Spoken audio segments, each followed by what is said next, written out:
football controversy, the NFL controversy will not die. The ratings were apparently slightly up on Sunday over the previous year, but that's because people were tuning in to see the controversy. Next week, watch for the ratings to plummet as people simply tune out and demonstrate that they're not interested in watching a bunch of players who they feel are ungrateful for being in the United States of America and who are kneeling about the anthem and the flag. So one of the things that I've been talking about for years on this program now is the idea that two bubbles have formed in the United States. It's not just one bubble. You know, we on the right like to say, well, Hollywood's its bubble. Media, that's their bubble. There are two bubbles. There's the bubble of those of us on the right and the bubble of those of the people on the left. In the right bubble, we look at the people kneeling and we say everyone who's kneeling is doing so because they hate the anthem and the flag. Right? The reason that you kneel during the anthem is because you don't like the anthem and you think that America is a problematic place imbued inherently with racism, sexism, bigotry, and homophobia. And that's why you're kneeling. It's because you don't like the flag.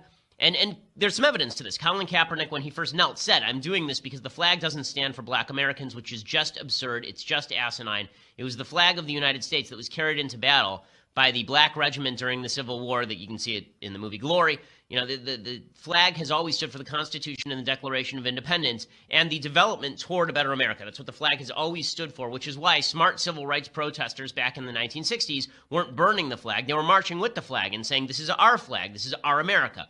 That's a smart way to protest. A stupid way to protest is to kneel through the national anthem and to kneel as the flag is honored. That's just a dumb way to do it. So if you're on the right, the way that you see this battle is all the people who are kneeling originally were kneeling because they don't like the country, and the people who are kneeling with them today are probably kneeling because they also don't really like the country too much. Then there's the way the left reads this, which is people are kneeling because they think the country is not all that it can be, and they are kneeling to demonstrate that the flag is not really being upheld, even though symbolically it matters. It's because it matters symbolically that we have to protest it. And therefore, that's why Kaepernick and company were kneeling originally. And now all the people who are kneeling now, it's not even because they agree with Kaepernick. It's because they don't like that President Trump called for a boycott of the NFL and called for the NFL to fire everyone who is kneeling. So there are two reasons for the kneeling. Reason number one is because America just isn't what it's supposed to be. It's not all it's cracked up to be, so kneel for the national anthem. And reason number two is to protest Trump.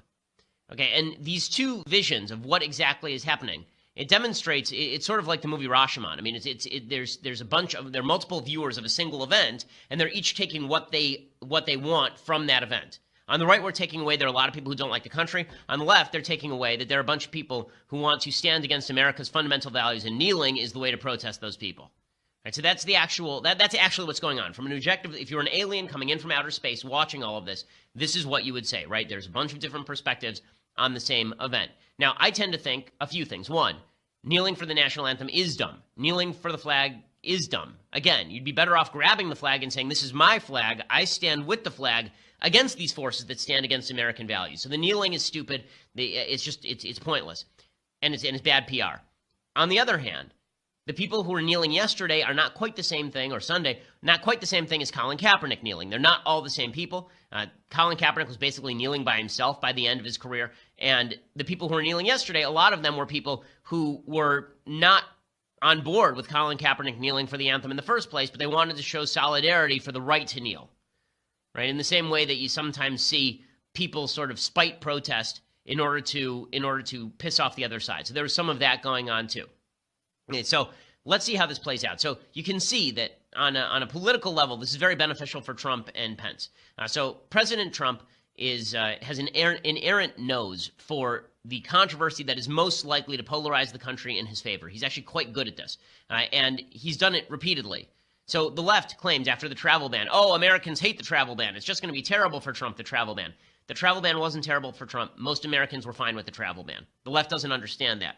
The left doesn't understand that when President Trump says polarizing things on a wide variety of topics, when he says that, when he does sort of macho posturing, most Americans don't care about that. And the left doesn't understand that when Trump says Colin Kaepernick is an SOB for kneeling during the anthem, there are a lot of Americans who feel the same way. And when people kneel, Trump wins that battle. And you can see how the right is trying to frame the battle as don't protest the flag or the national anthem, and the left is trying to frame the entire debate as a debate about the First Amendment. So here's Mike Pence framing it in terms of the flag and the national anthem.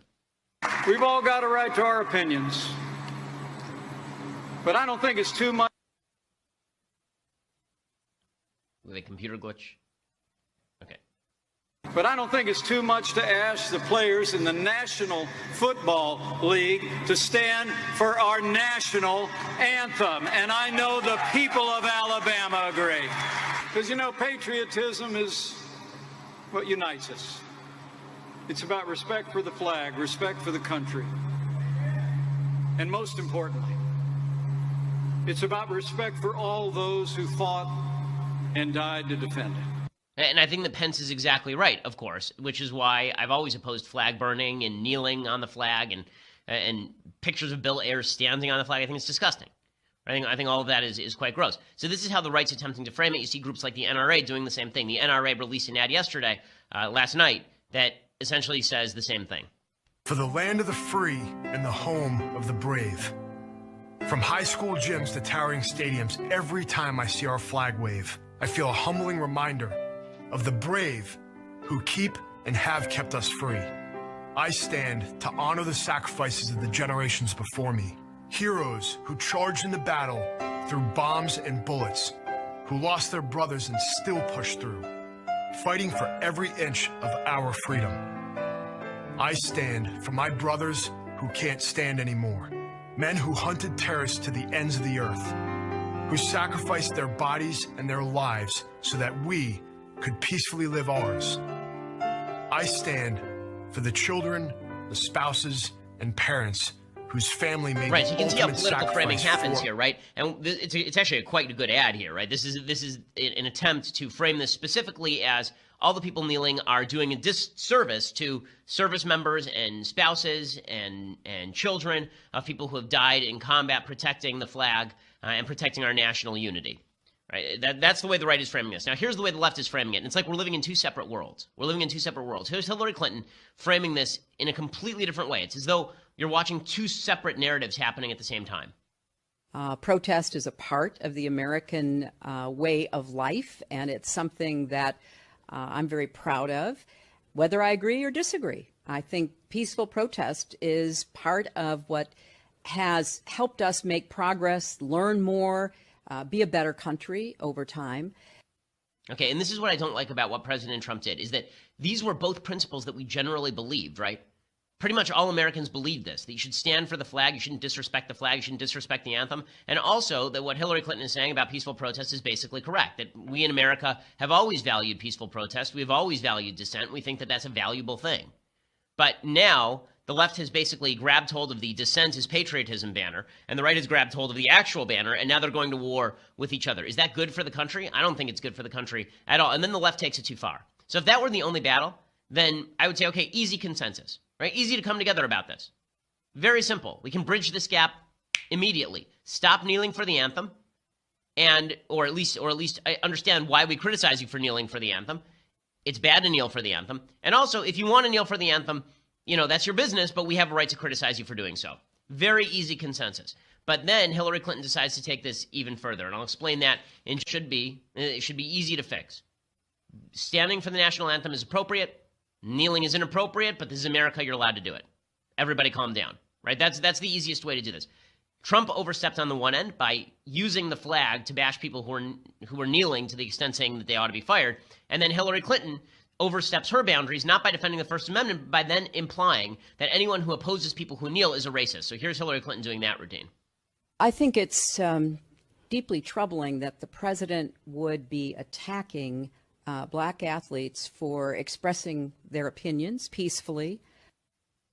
Okay, attacking black athletes? As I said on Fox News last night, President Trump is pretty equal opportunity in who he attacks.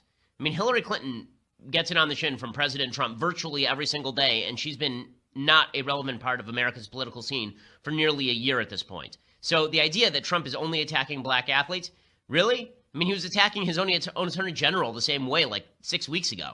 So no, that doesn't wash at all. But again, what we have here is, I don't know if you've ever seen Louis C.K.'s comedy routines. I think Louis C.K. is really funny. He has a comedy routine called Of Course, But Maybe. And his comedy routine goes something like this. He says, of course, we all understand that peanut allergies are things that we should be careful of, and we should make sure that nobody around a kid who has a peanut allergy should have a peanut because we have to protect those kids. I mean, it's just something we have to do as a society. Of course we have to do that. But maybe if we just let people carry around peanuts, this would all be over in a generation, right? This is Louis C.K.'s routine. The problem that we have in politics right now is that everybody is now doing of course but maybe. Everybody is now doing of course but maybe. So Trump is saying things like, of course it's bad when people kneel for the anthem. Of course, and of course dissent is okay. But maybe all those people should be fired. Maybe all those people should be fired. Because, I mean, if they got fired, then no one would be kneeling for the anthem. And then on the other side, you have Hillary Clinton doing of course but maybe. Of course the flag's important. Of course the national anthem is a good thing. Of course that's true. But maybe President Trump is a brutal racist. But maybe he's a brutal racist. And maybe people who stand for the flag are actually evidencing some sort of brutal racism. Because of the but maybes that we're all doing right now, everybody's in conflict. If we just stuck with the of courses and we skipped the but maybes, we'd all be fine. Because of course we all agree on this stuff. There's no major disagreement on this stuff, even between people like me and Colin Kaepernick. Okay, he may not agree about the flag and the national anthem. He may not agree about those things. We have a serious disagreement there, and we may have a serious disagreement about police procedure, but we actually agree on the value of dissent, I assume. I assume we actually agree on that. We at least go halfway. But now we don't even go halfway. Now we're in total disagreement because of the but maybes. Okay, so you can see the media is finally starting to catch on to this game. Trump is making serious political hay here. He's getting people to rally around him.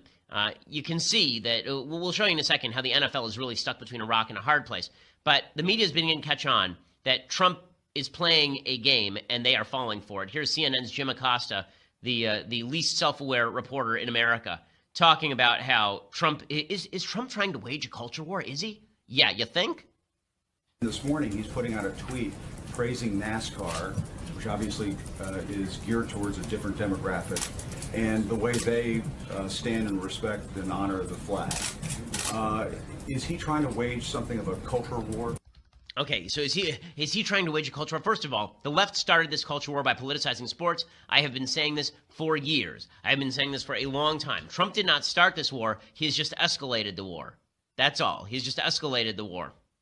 And by the way, this notion that the NASCAR has a supremely different demographic from football is just not really true. According to Statista Online, the distribution of the television audience in 2013, 77% of the television audience for the NFL was white. 77%. 15% was black, 8% was Hispanic. So the vast majority of the NFL audience is still white. So the suggestion that Trump is doing this because he hates black people, I just don't see the evidence of all that. You know, it's kind of ridiculous. In any case, what's happened now is because Trump has polarized the country even further than it already was on this, and then the left has responded by polarizing even further by saying that everyone has to kneel, everyone must kneel before Zod.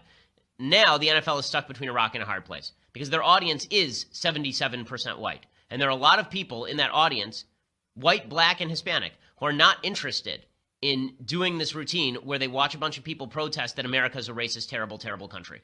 They're not interested in doing that routine. So Rush Limbaugh, I think, is actually a good case study, not just because Rush is a right-winger, obviously, but because Rush is the biggest football fan on radio. I mean, Rush is a super giant football fan, so much so that ESPN tried to have him on Sunday NFL Countdown about 15 years ago. And here is Rush saying that for the first time in a long time, he didn't watch any football on Sunday. I was personally saddened. I did not watch the National Football League yesterday, and it was the first time in 45 years that I made an active decision not to watch, including my team, the Pittsburgh Steelers. It was not a decision made in anger. It was genuine sadness. And it is sad. It is sad that these common symbols are being ripped away. If you're an NFL owner or you're an NFL player, though, you are stuck now between a rock and a hard place. Because on the right, they're saying you need to stand for the anthem. And because Trump threatened, because Trump basically said, I want everyone to be fired, the NFL should change its rules, let's boycott. Now, if you're an NFL player, even if you don't like the kneeling, you feel the necessity to stand by your teammates. Because if you're playing on a team, you tend to stand by your teammates and their rights. If you're an NFL owner, you don't want to alienate the NFL Players Association, nor do you want to alienate your own players by saying, I'm going to force you to stand. But at the same time, if you don't force your players to stand, you're alienating the audience. So the Dallas Cowboys last night tried to have it both ways. The Dallas Cowboys, basically Jerry Jones came out, the owner of the team, Trump supporter. He came out and he kneeled down, he knelt with all the players before the anthem, So the idea was that we're going to kneel to show free speech rights and to demonstrate that we care about equality, and then during the anthem, we're going to stand up. So we're going to split the baby. We won't actually kneel during the anthem, so we're not disrespecting the anthem or the flag, but we are going to protest President Trump by kneeling before the anthem. The problem is everybody in the stadium thinks that Trump is sort of right about the kneeling, and so they say, okay, you're really siding with all the players who are kneeling before the anthem. This is one of the dark places that we've gone in sort of our First Amendment discourse, is if we don't like how you exercise your First Amendment rights, then we suggest that the First Amendment itself is the problem.